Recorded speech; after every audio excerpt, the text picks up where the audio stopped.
Hi friends, welcome back.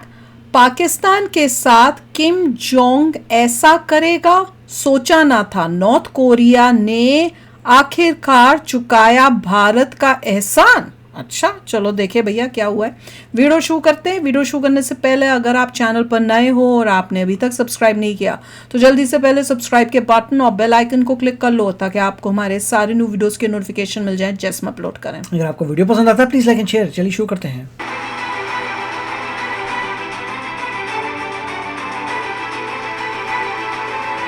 Pakistan को भारत ने सिर्फ 3 दिन में ही उसके वो घाव दे दिया है जो वो कई वर्षों तक याद रखेगा। मात्र 3 दिन में पाकिस्तान को अमेरिका के पैर पकड़ने पड़े भारत के प्रहार को रुकवाने के लिए। उससे पहले उसने चीन से मदद मांगी थी, लेकिन उसकी मिसाइलें भी भारत दनादन बेकार कर रहा था। अब इस लिस्ट में पाकिस्तान के लिए और देश था जो भारत के खिलाफ उसकी मदद कर रहा था। वो है तानाशाह किम जोंग उन का देश नॉर्थ कोरिया, जिससे पाकिस्तान का पुराना नाता रहा है। भारत के साथ इस जंग में पाकिस्तान ने नॉर्थ कोरिया से भी मदद मांगी, लेकिन तानाशाह किम जोंग उन भारत के खिलाफ एक भी इंच उतरने के लिए राजी नहीं हुआ। सैन्य मदद छोड़ो, तानाशाह ने भारत के खिलाफ एक शब्द तक नहीं बोला, जिसके बाद पाकिस्तान भी हिला हुआ है। अब सवाल है कि जब दुनिया भारत पाकिस्तान में उलझी थी, नॉर्थ कोरिया ने ऐसा कौन सा धमाका कर दिया कि सब चौंक गए। आखिर क्यों किम जोंग उनकी टीम ने पाकिस्तान को बैरंग लौटा दिया? क्या है इसके पीछे का असली खेल? जब चीन, अमेरिका और ईरान की मिसाइल और जेट भारत के डिफेंस सिस्टम के आगे हुए फुस, तो पाकिस्तान ने क्यों लगाई थी किम जोंग उनके सामने लॉन्ग रेंज परमाणु मिसाइलों की गुहार? रूस को भयंकर सैन्य मदद देने वाला नॉर्थ कोरिया ने आखिर पाकिस्तान को क्यों इनकार कर दिया?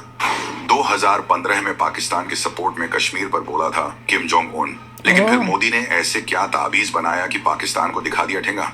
अमेरिका को आंख दिखाने वाला किम जोंग उन मोदी से क्यों नहीं लेना चाहता पंगा?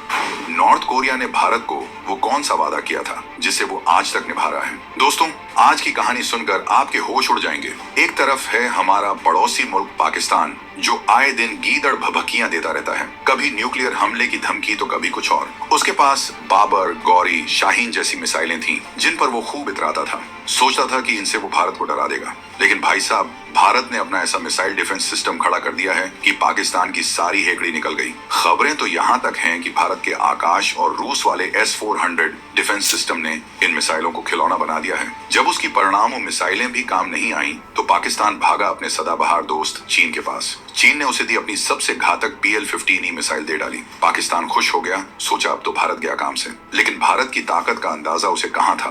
भारत ने चीन की दी हुई इस मिसाइल को भी हवा में ही ढेर कर दिया, और ना केवल ढेर किया बल्कि वो मिसाइल बिल्कुल सही सलामत जमीन पर आकर गिर पड़ी, जिसको उठाकर DRDO की लैब में पहुंचा दिया गया। अब DRDO चीन की अत्याधुनिक तकनीक की जड़ तक भी पहुंच गया है। मतलब पाकिस्तान ने लगे हाथ चीन की लंका लगा डाली। पाकिस्तान मिसाइलों को लेकर अमेरिका और ईरान के दरवाजे पर तो पहले से ही पहुंच चुका था। ईरान ने उसे फतेह 1 और फतेह 2 मिसाइलें दे रखी हैं। पाकिस्तान ने सोचा चलो ये तो काम आएंगी, लेकिन भारत के अभेद्य सुरक्षा कवच के सामने ईरानी मिसाइलें भी पानी मांग गई। मतलब पाकिस्तान की हर चाल नाकाम हो रही थी। उसकी अपनी मिसाइलें, चीन की दी हुई मिसाइलें, ड्रोन्स और फाइटर जेट, अमेरिका की दी हुई मिसाइलें और F-16 फाइटर जेट, ईरान के दिए हुए ड्रोन और मिसाइलें, साथ ही तुर्की की दी हुई मिसाइलें, सब भारत के डिफेंस सिस्टम के आगे कबाड़ साबित हो रही गई। अब पाकिस्तान के पास बचा कौन? चारों तरफ से पिटने के बाद बिल्कुल हताश होकर वो पहुंचा दुनिया के सबसे रहस्यमयी और अडियल तानाशाह के पास, नॉर्थ कोरिया का किम जोंग उन। ये काम बहुत ही गुपचुप तरीके से किया गया, किसी को कानो कान खबर नहीं हुई। पाकिस्तान को लगा कि किम जोंग उन, जो अमेरिका तक को आंखें दिखाता है, वो चीन का दोस्त होने के नाते उसे जरूर मिसाइलें दे देगा। ऊपर से नॉर्थ कोरिया का उससे पुराना याराना भी था। लेकिन यहीं पर कहानी में आया सबसे बड़ा ट्विस्ट। जो खबरें छन छन कर बाहर आ रही हैं, वो पाकिस्तान के लिए किसी बुरे सपने से कम नहीं रही। बताया जा रहा है कि किम जोंग उन की टीम ने पाकिस्तानी डेलीगेशन को मिसाइलें देना तो दूर, उनको बुरी तरह जलील करके खाली हाथ दुत्कार कर भगा दिया। सोचिए, जो किम जोंग उन रूस को अंधाधुंध हथियार सप्लाई कर रहा है, उसने पाकिस्तान को साफ साफ ना कह दिया। अब सवाल उठता है कि आखिर ऐसा हुआ क्यों?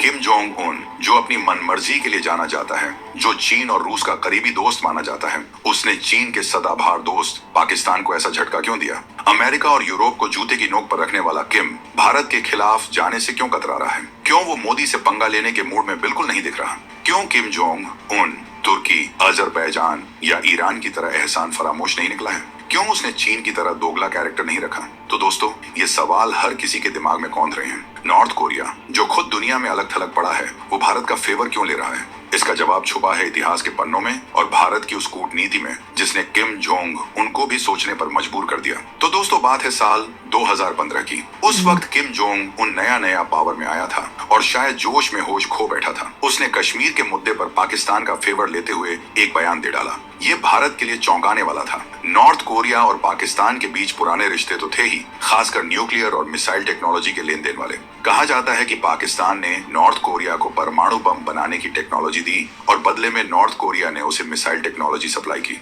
ये वो दौर था जब डॉक्टर अब्दुल कदीर खान का नाम खूब उछला था। ये रिश्ते भारत के लिए हमेशा से सिरदर्द रहे थे। भारत बार बार दुनिया को बताता रहा कि नॉर्थ कोरिया और पाकिस्तान का ये गठजोड़ कितना खतरनाक है। 1999 में तो भारत ने कांडला बंदरगाह पर नॉर्थ कोरिया के एक जहाज को पकड़ा भी था जिसमें मिसाइल बनाने के पुर्जे और नक्शे मिले थे। ये सीधा सबूत था कि नॉर्थ कोरिया पाकिस्तान की मिसाइल ताकत बढ़ाने में मदद कर रहा है। तो जब 2015 में किम जोंग उन ने पाकिस्तान के हक में बयान दिया तो भारत चुप नहीं बैठा। ये वो वक्त था जब मोदी सरकार पावर में थी और भारत की विदेश नीति बदल रही थी। भारत ने नॉर्थ कोरिया पर शिकंजा कसना शुरू कर दिया, व्यापार पर ब्रेक लगा दिया, जो थोड़ी बहुत सहायता दी जा रही थी उस पर भी रोक लगा दी। याद रखिए, उस वक्त चीन के बाद भारत ही नॉर्थ कोरिया का दूसरा सबसे बड़ा ट्रेडिंग पार्टनर हुआ करता था। अब भारत के सख्त कदम का असर तुरंत हुआ। नॉर्थ कोरिया की इकोनॉमी पहले से ही खस्ताहाल थी और भारत के व्यापार रोकने से उसे और झटका लगा। अब किम जोंग उनको समझ आया कि भारत से पंगा लेना महंगा पड़ सकता है। नतीजा, नॉर्थ कोरिया के विदेश मंत्री री सुयोंग भागे भागे दिल्ली पहुंचे। अप्रैल 2015 में उन्होंने भारत की तत्कालीन विदेश मंत्री सुषमा स्वराज से मुलाकात की, लेकिन बात बनी नहीं क्योंकि भारत पाकिस्तान वाले बयान पर अड़ा हुआ था। इसके बाद एक और अहम घटना हुई। भारत के तत्कालीन विदेश राज्य मंत्री general VK Singh north Korea के दौरे पर प्योंगयांग गए। वहां उनकी मुलाकात नॉर्थ कोरिया के टॉप लीडर से हुई और यहीं पर किम जोंग उन घुटनों पर नजर आया, या यूं कहें कि उसे भारत की ताकत का एहसास हो गया। रिपोर्ट्स के मुताबिक उस मीटिंग में नॉर्थ कोरिया ने कसम खाई। उसने वादा किया कि वो भारत का एक दोस्त देश है और कभी भी अपनी जमीन से या अपने लोगों द्वारा ऐसा कोई काम नहीं होने देगा जिससे भारत की सुरक्षा को खतरा पैदा हो। सोचिए, ये वही नॉर्थ कोरिया था जो पाकिस्तान को मिसाइल टेक्नोलॉजी दे रहा था और अब वही भारत को गारंटी दे रहा था। ये था भारत के डिप्लोमेटिक प्रेशर का कमाल। नॉर्थ कोरिया ने वादा किया कि उसकी जमीन का इस्तेमाल कभी भारत के खिलाफ नहीं होगा और कमाल की बात यह है कि रिपोर्ट्स के मुताबिक वो आज तक उस वादे पर काफी हद तक कायम है। वाह भाई, मुझे तो ये सब पता ही नहीं था। ज़रूर शेयर करना कि क्या वो वाकई। देखो भाई, हमने तो देखा है कि कई यूट्यूबर्स जो हैं वो गए भी थे अभी जब ट्रैवल किया था उन्होंने वहाँ पर, और अब आप देखो तो यूएसए को तो उन्होंने अलाउ ही नहीं करते वो, पर इंडिया के लोगों को उन्होंने अलाउ किया था और कुछ और देशों के लोगों को वो अलाउ करते हैं। तो बड़े सिलेक्टिव थे कि कौन आएगा। तो उससे तो यही दिख रहा है, जब इंडिया को उन्होंने कहा, और एक बिल्डिंग थी ना जिसमें उन्होंने कुछ लगाया हुआ था, तो इंडिया का भी उसमें लिखा हुआ था और क्या बता भी उसमें कुछ बता रहे थे कि इंडिया में भी उनका कुछ है ऐसा कुछ।